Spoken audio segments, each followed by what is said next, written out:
Welcome to Cosmic Wisdom. We live in a participatory universe, said John Wheeler, who was an American theoretical physicist. He was responsible for reviving interest in general relativity, and his theory about the participatory universe is that, in analogous manner, consciousness plays some role in bringing the universe into existence. He said, "We are participators in bringing into being not only the near and here, but the far away and long ago." What I think personally, that imagination plays a profound role in his theory. This is related to the participatory universe where we observe with our thoughts and help this way to co-create the universe. Just try to think without imagining that you are thinking, because imagination supports your thinking. You can only think proactively when you are fully conscious, focused, and imagination helps you with your focus. Vivid imagination supports your thinking, and when you think proactively, you can easily create anything you want. But for the purposes of manifestation, your thinking must also be supported by feeling the same way in your heart. Best ways of supporting your imagination: walking in nature, do paintings, playing games, trying to be more curious in discovering new things, reading books, listen to music, etc.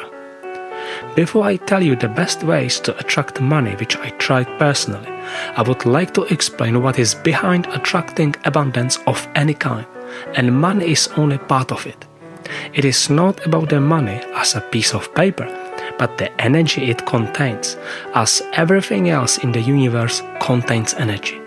In this article, let's connect with the flow of understanding what is behind attracting abundance. It starts with imagination.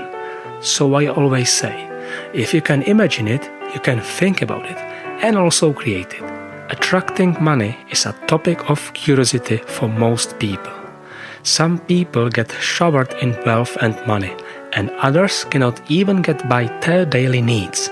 For those who can imagine in their minds that this feels like an imbalance, it will evoke in them thoughts creating tension, bearing grudge against the ones who have a surplus, and feeling lack when the poor compare themselves with the rich. This is not how it should be, because to attract abundance, we need to feel abundant without being envious or jealous.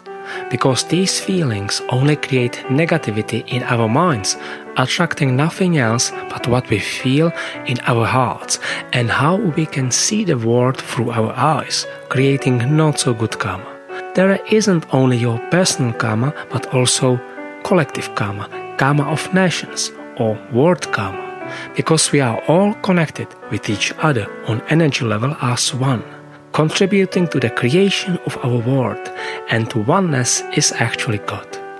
I can imagine when someone is growing up in a poor family, in a poor country, and can only see poverty around.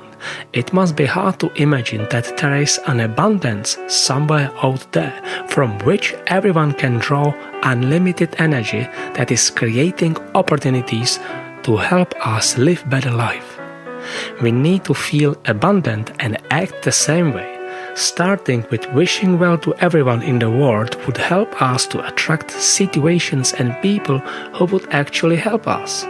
Big things start with little efforts, and all it needs to be real and genuine in the heart. And the reason is you cannot cheat energy, because energy is you.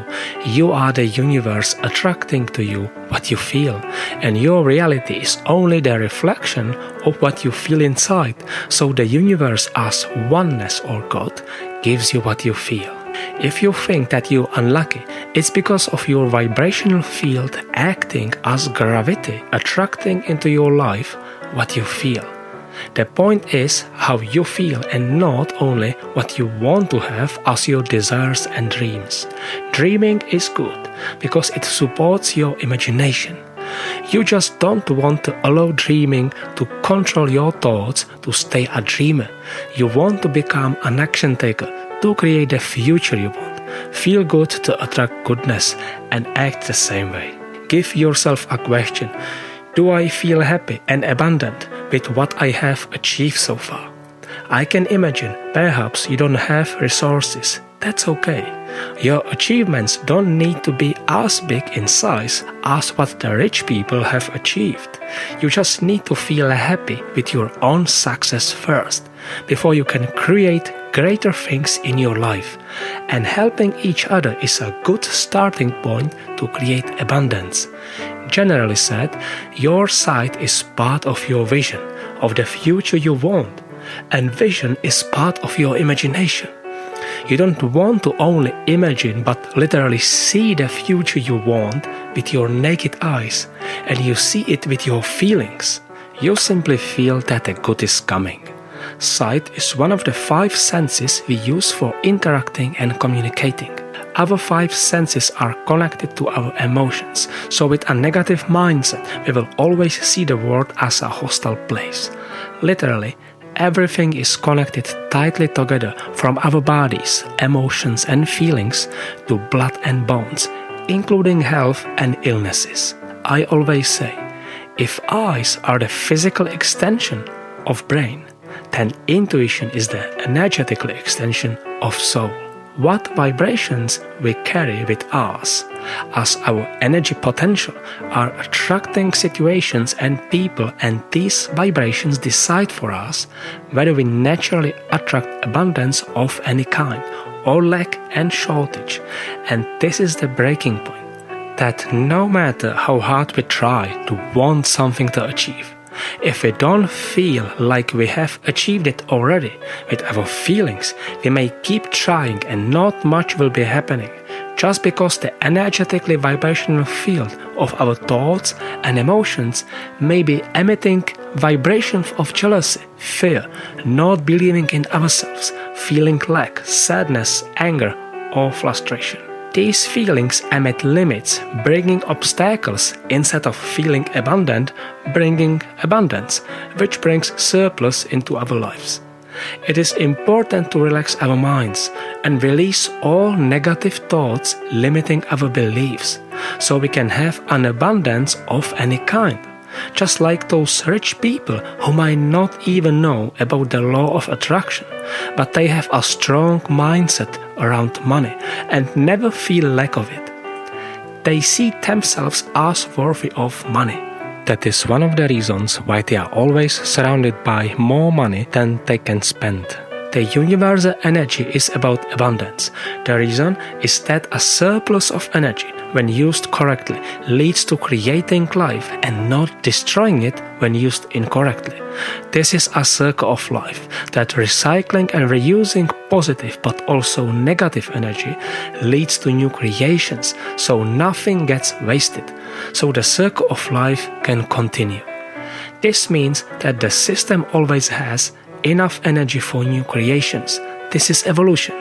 It's an ingenious plan, isn't it? I call it the universal cycle. Evolution and karma as energies are an inseparable part of this cycle, governed by the universal energy creating life. Your thoughts, emotions and feelings are also clusters of energies, contributing to your character. Your attitude comes from your character. So feel abundant, act like you have abundance and behave this way, so the others think you have all you need to be happy. Some people spread negativity. You want to be the one who spreads positivity to attract the same. We all know what evolution is, but many people still wonder what karma is and how it all works. Karma is more than when you say bad or good karma. I was talking about karma in my 2 articles earlier, so if you would like to know more, you're welcome to watch. Karma is energy, and everything in the universe is energy, including us humans. Energy is consciousness. This is what I said at the beginning, that consciousness is your everything who you are, and that is your imagination, focus, determination, etc. We connect with each other through consciousness, as the human brain contains mirror neurons and cells helping us to be more compassionate towards each other. It's easy to understand that if someone is unaware or unconscious, that means he is not controlling his life, so how he can attract in his life what he wants and feels. That's why awareness and the ability to focus are important parts of the law of attraction, and one of the biggest contributors of manifestation. Through consciousness, we also connect with the universe and with karma. For example, a stone is also conscious because it interacts with the environment around it. When the sun is shining and glowing, the stone will get hot very fast. Or in the sea, the currents over a very long period of time will carve a smooth shape of a pebble out of a rough stone. When it comes to manifesting, one needs to be patient because it is not the quantity but the quality of your thoughts that will fasten the processes of manifestation. Too many thoughts lead to depletion of your vital energy and are blurring your focus too. I think now is the time to make big changes, don't you feel it? Let's start with the positive approach because this is where the big changes happen. The good news is that never is too late to start thinking more positively. It costs nothing but happiness, and I think to lose the opportunity to experience happiness, it's not worth the disappointment. I can personally say that during my practical experience as a palmist, people always want to know how to attract money in one way or another. If it's not about changing career, then about promotion in the same job or wanting to go abroad to find luck. When we say luck, most people associate it with winning the lottery or a jackpot in a casino, or maybe investing in crypto and praying for the profits. Such luck is hazard. Whatever is 50-50 is not luck but hazard, because you never know which way it will go. You hesitate and you simply don't know. You're not sure, so you try your luck. Luck is more than that. Luck is not a coincidence. Do you still think that multiple luck is coincidence?